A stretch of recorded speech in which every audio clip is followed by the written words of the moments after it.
Hi guys, today we're going to learn about how to classify polynomials. Okay, so the standard form of a polynomial function, we usually arrange the terms by degree in descending order. This means the highest degree should be the first one that you see, and the last one that you see is the one with the lowest degree. Okay, we're going to name them P of X. Okay, P of X comes from polynomial. Okay, so where you have that a sub n is going to be your coefficient, your leading coefficient, specifically x power n, and then you go to the smallest one, which a sub 0 is going to be a constant, where n is a non-negative integer, and a sub n through a sub 0 are all real numbers. Okay, so the polynomials can be classified by the number of terms and by the degree. Okay, so by the number of terms, we know that if we have one term, we call it monomial, and these monomials, they look like, I don't know, it could be a constant such as -10. It could be something that it's multiplying, variable, something like that. This is only one term, so it's a monomial. Another way, it could be a fraction that it looks a little bit intimidating, something like z xy divided by, I don't know, -7. This is a monomial. Each one of those is a monomial. Okay, so when you have two terms, it's a binomial. As you know, in Algebra 1, you were very used to binomials. Okay, so the binomial, it could be something like this. It could be something more complicated, like, I don't know, maybe x to the power of 3, y to the power of, I don't know, 4, and then you have some other number, I don't know, +7. Okay, so this one is also a binomial because you have two terms. You have this term and this one. Okay, similarly, the trinomial with three terms, you are going to have something that has three terms, and the most common ones are the quadratic equations in the standard form. If you have something like this, okay, so something like this, that's a trinomial. And in the same manner, you can have more complicated things, but as long as you have three terms, it's a trinomial. Okay, so whenever we have 4 or more terms, we call this a polynomial. And a polynomial could be something as simple as a cubic function with all the terms different than 0, or it could be, I don't know, something complicated such as, I don't know, 5abc, and then you have another equation, I don't know, -3x, and then you have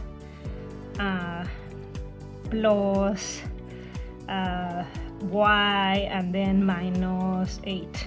Okay, that is a polynomial. It has 4 terms. It's kind of crazy, but that's a polynomial. Okay, it can also be a cubic function with all terms different than 0. Okay, so when we classify polynomials by degree, that's a little bit different. Degree 0, it's going to be a constant. Why? Because you have only the number. Okay, it could be a positive number, it could be a negative number, I don't know, -101.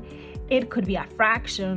Okay, so we can have 171 divided by 2. Okay, those are constants. The linear ones, I don't even need to explain you about that because you are very familiar with linear functions. It could be something like 2x plus 3, or it could be something simple as just 4x.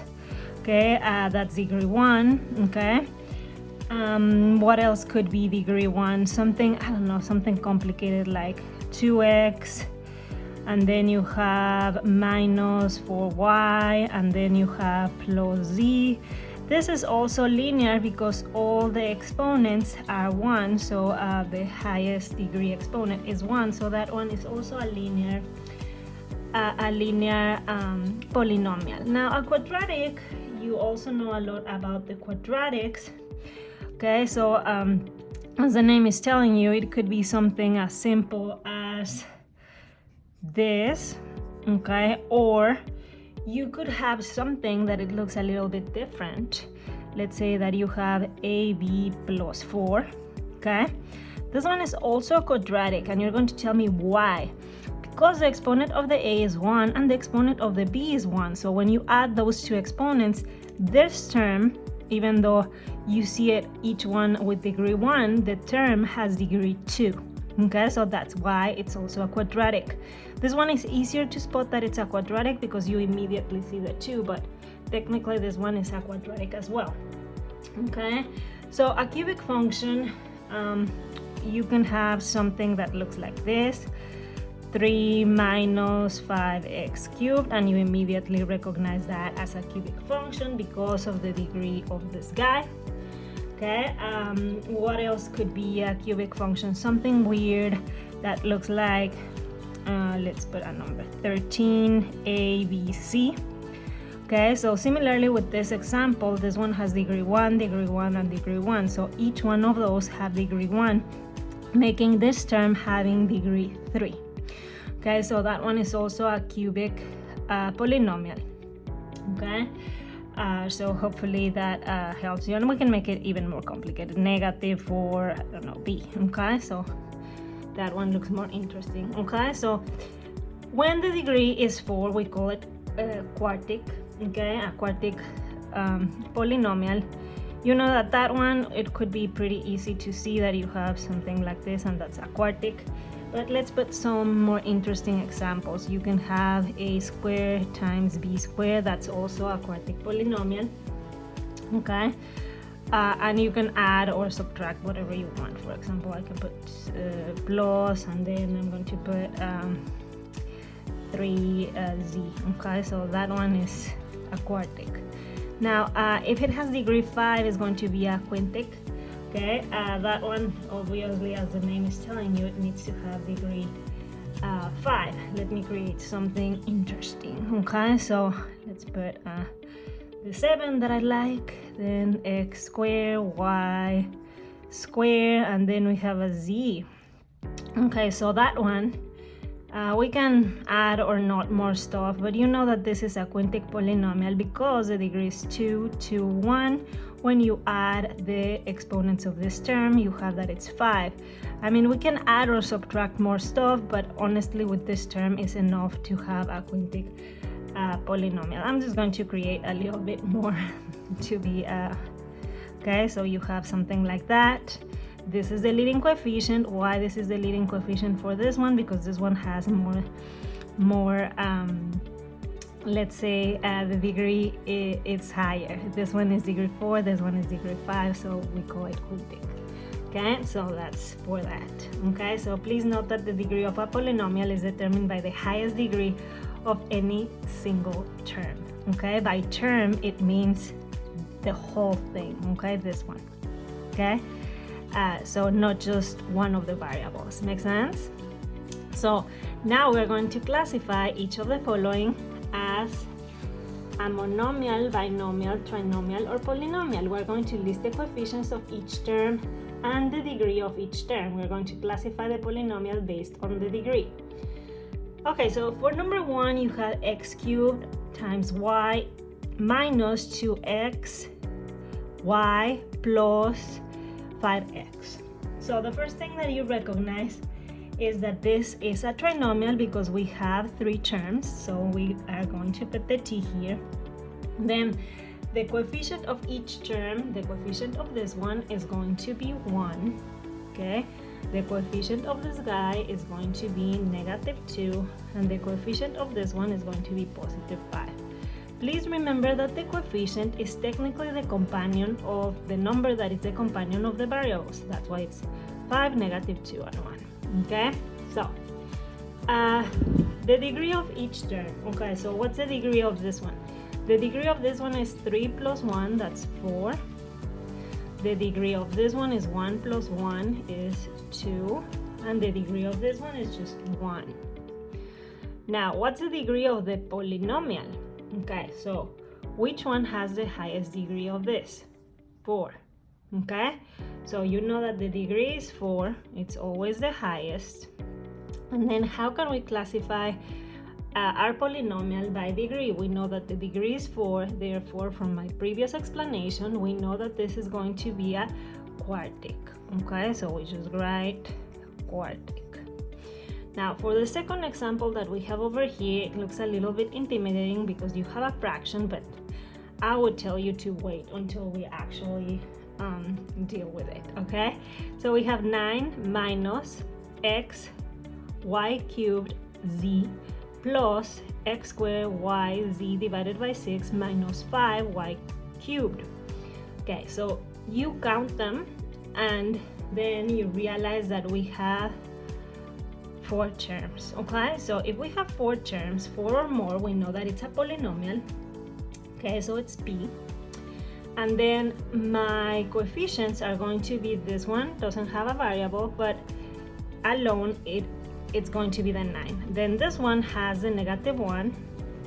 Then we have that this one, even though you have a fraction, is 1/6.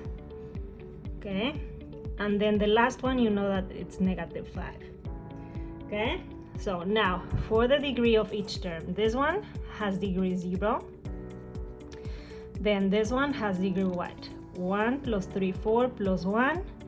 You have that one is 5. Okay, then this one you have degree 2, 1, 1, so that's 4. And then the last one that you have over here is degree 3. Okay, so now you compare the 4 of them and you are like, okay, so this one is the highest, therefore my polynomial is degree 5. Okay, so if I classify my polynomial by degree, I know that this is going to be a quintic polynomial. Okay, so that's what we have. For the third example that we have is quite simple. We only have 2 terms, as you see, so this one is a beautiful binomial. Okay, then you recognize that the first coefficient is going to be 5, the second coefficient is -1, the degree of my first term is going to be 2, the degree of my second term is 1, and the highest degree from the situation is 2. Therefore, this is going to be a quadratic.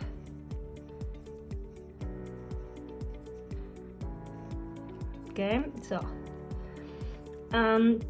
number 4, you only have 1 term, so it's pretty self-explanatory. 1 term, you know that this is a monomial.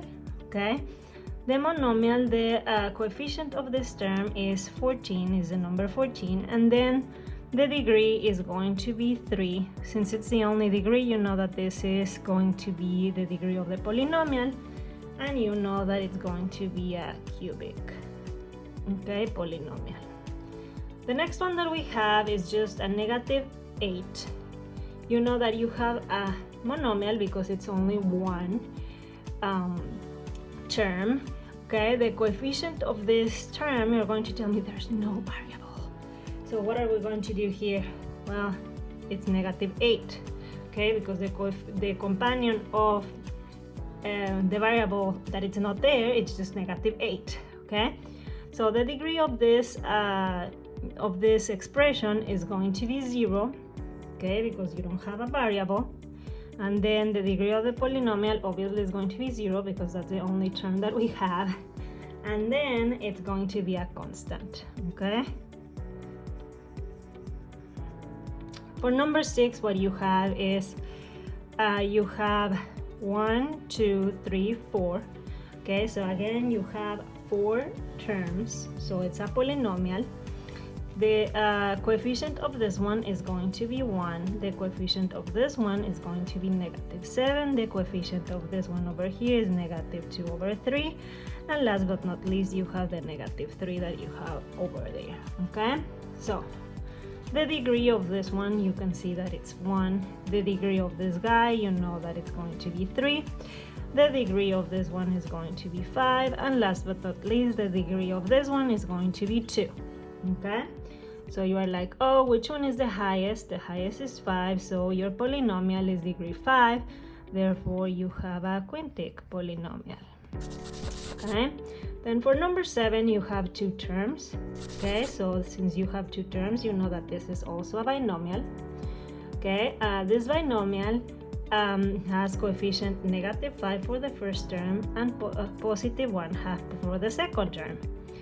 the degree of my first term is going to be 0, and the degree of my second term is going to be 1. Okay? So, the degree of the polynomial, since 1 is bigger than 0, you know that it's going to be 1. So this one, since it's degree 1, you know that it's a linear polynomial. Okay? Okay, so let me move this one so we can fit the last two. So this one, you can see 1 term, 2, 3, 4. 4 terms. So again, you have a beautiful polynomial. This polynomial has a coefficient 7, 4, -1, and 2. Okay? So the degree of this one, as we were talking before, you have that this is a 1 plus 4, that's going to be 5. This one is going to be 2. After that, you know that this one is going to be 1, and the last one is going to be 0 because it's just a constant. Okay, so you compare them and you're like, the highest is 5, therefore my polynomial is degree 5. Okay, so this is going to be again a quintic one. Okay, a quintic polynomial. And the last one that we have here is going to be 4xy plus 6x minus 3y. You see that you have 1, 2, 3 terms. Okay, so this is going to be a trinomial. Okay, so your first coefficient is going to be 4, your second coefficient is going to be positive 6, and your third coefficient is going to be negative 3. The degree of this guy is going to be, you have a 1, 1, so that's a 2. Then this one is going to be degree 1, and the last one that you have over here, it's also going to be degree 1. Why can that happen? Yes, it's possible. Okay, and this happens because you have different variables. Okay, so here you do the same. The degree is going to be degree 2, which you know that it's going to be a quadratic polynomial.